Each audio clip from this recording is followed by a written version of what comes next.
This is a training video on tracking your food with MyFitnessPal, the mistakes that most people make when they try and track their food, what you should do in order to track your food and be successful with it, and why I think tracking your food is the quickest, easiest, and most successful way that you can reach your fat loss goals. The mistakes that most people make when they start tracking their food, well, there are a couple, but the first biggest one is people try and be too perfect with tracking their food. This whole game of tracking food, tracking calories is not perfect. It can't be perfect. The calorie labels that you see on the back of nutrition labels are not perfect. They've been reported to be on average 20% up or down from what they actually say, and sometimes even as much as 50% more or less than what the label actually says. So those are all approximations. And then even if you're weighing out your food exactly to the gram, you don't know exactly how much your body genetically is going to digest and absorb certain foods, right? Everybody's different and everybody's going to absorb certain foods differently than other people.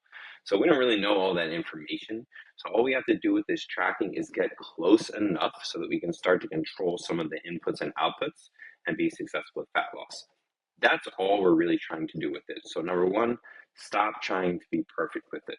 Number two, people I find usually are just doing it after the fact and responding after they already have eaten the food instead of using it as a way to actually control what you're going to eat beforehand and plan it out. And then you're much more likely to stay on track with the foods that you have later on. So those are a couple of the biggest mistakes that I find that people are making when it comes to tracking their food. They're doing it very much in a reactive term and they're trying to be too perfect with it. And then if you're always reacting and you're not being proactive with it, and then you're thinking you have to be perfect with it, after just a couple of days or weeks, clearly you're going to give up because you're always reacting. And because you're reacting, there's no way you're being perfect. And if perfect is your standard, you're eventually going to want to quit. So let's take both of the things off the table. And I'm going to teach you how to track effectively so that it's simple, it doesn't take a lot of time, and that you can be much more successful with your fat loss. All right. The first thing that you're going to want to do before you even start to open the app and track anything is figure out what are going to be your main meals. We want to keep this really, really simple. So you pick your main meals, your main snacks, 2 to 3 options per meal to start off with, and you can always expand it out more later on once you want to build more variety. But to start, pick 2 or 3. I highly recommend that at least one of those options is a very quick, convenient option that you can whip up without prepping a lot and without a lot of cleanup. I'll show you one of those examples in a little bit. And then the second or third options can be options that may take you a little bit longer, maybe something you have to cook at home or prep at home, but something that might taste a little bit better and fill you up and maybe is a little bit better for your health. But at least one option you can have quick, one option that you can have that's going to be a little bit more robust in terms of nutrients, nutrition, and something that will actually fill you up and satisfy you.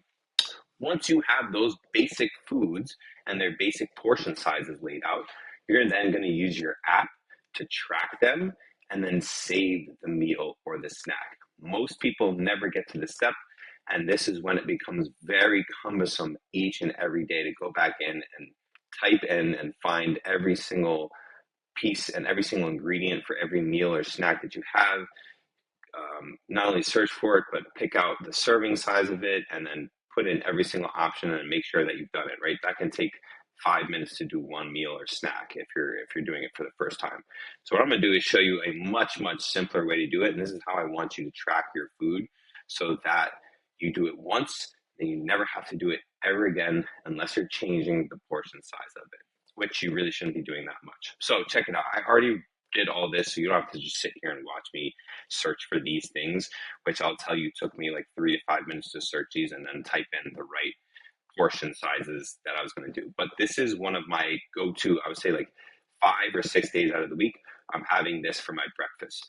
So this is extremely standard. I always have all of this stuff around in the house for me to prepare whenever I need to make this, right? This is a staple that I have, especially when I have an early morning or a morning where I'm busy and I just want to be having a shake to the side of me while I'm doing work or while I'm doing training sessions.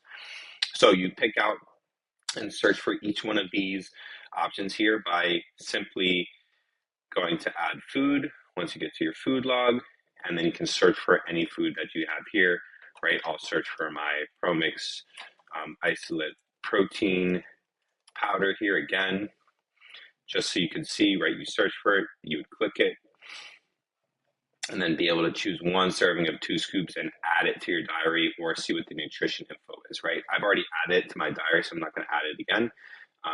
But that's how we would go about searching for those individual food items. Once you've completed and put everything in the right portion size, so this is everything that's going to go into that shake in the morning, what I'm going to do is save this meal so I never have to go through all of those steps again. All right, so on the computer here, you're going to go to Quick Tools, and then you can say Remember Meal. On the phone, it's going to look a little different. It's going to have 3 little dots on the bottom right under the meal. You'll click those 3 little dots, and up will come a very similar screen to this. But instead of saying Remember Meal, it's going to say Save as Meal. So same thing. So you're going to go hit that, and then you can name this meal. I'm going to call this my breakfast protein shake, and then I'm going to save that as a meal. You can do the same thing for your other meal options. You can do the same thing for your snacks, but figure out that standard portion size that is good for you. If you're working with a coach, they should have given you some of these meals options already, or at least the idea of how big your portion size and your macros should be for that, for those meals and those snack options. So once you have that meal or snack saved as an option for yourself, you can always come back to it and log it really, really easily. So you can go to add food, and then you can either, right, search your database, or you can add your favorites for breakfast. So you can go to all of your meals, and this recent tab will show you things that you recently searched for. Your frequent tab, same things that you're frequently searching for. If you go to My Foods, it'll show you some foods that you save that you really like, that you always want to come back to. But when you go to Meals, this is where it's going to show you that meal that you saved. So any meals that you save going forward will show up in My Meals. The foods are just the individual things that you can search for. So you're going to go to Add Checked, right? And then that's going to show up in that breakfast for tomorrow. This is actually the next thing that people screw up, right? Is they're tracking in response to what they already ate, and then they're left playing catch up for the rest of the day. How am I going to fit in enough protein, enough fiber, enough fruits and vegetables in when I only have 300 calories left and I need to get 50 more grams of protein for the day? Right? That's okay if you're just trying to build some awareness, but if you're trying to stay on track with the plan, the best thing for you to do is to pre-track your food. So instead of tracking after, but actually go ahead in the day and the night beforehand, and I'm going to look at my schedule and figure out what kind of day am I looking at tomorrow. Is this going to be a really busy day where I'm not going to be able to have a half an hour to think about what I want to eat, and then look through the fridge, and then cook it, and then clean it? If it's going to be a really crazy busy morning because I got to pick up the kids, and then I have a work call that starts at 8, and then I'm going to be up late tonight anyway because the game is on. So like, that's just not going to be a strategy that will work for me the next morning. I better make sure I have my shake the next morning. Boom. I'm going to track that the night before. Then I'm going to track my snacks in the afternoon when I know I have a little gap between 3 and 4 where I can go on a walk and have my snacks. And then I'm also going to track my really quick, easy lunch wrap where I buy pre-made chicken, have a wrap, and then throw some salad greens in with a little bit of mayo and mustard. And that's my really quick lunch, right? But you have all those saved. It now takes you 30 seconds to pick those breakfast, lunch, and snack that you've already pre-saved for the next day. Now you're not only know exactly where you're going to be up until dinner time, which gives you more room to budget what you want for dinner if you're going out, or if you want something a little bit more through the day, that's a snack. But you also know that you're pre-committed to eating those foods, and that's going to keep you on track. So, few steps here. Number one, finding 2 or 3 of those meal options per meal, making sure one's a quick and easy option you can do, and the others can be a little bit more in depth. Then making sure you go through and save those meals so you can always come back to them and track them really, really easily. Then you're going to make sure you go through the day before, think about how your schedule is going to look, and pick the meals that are going to fit into your day so that you can pre-commit to them and also have more flexibility for snacks or nights, dinners out, alcohol, things like that, versus being off track through the day and then having to respond and try and play catch up at the end of the day when you're already probably tired and not wanting to think about the nutrition side of things more. So, if you follow those steps and set yourself up for success, you can make tracking way simpler, way easier, and way more effective for your fat loss goals. That completes this training for tracking food.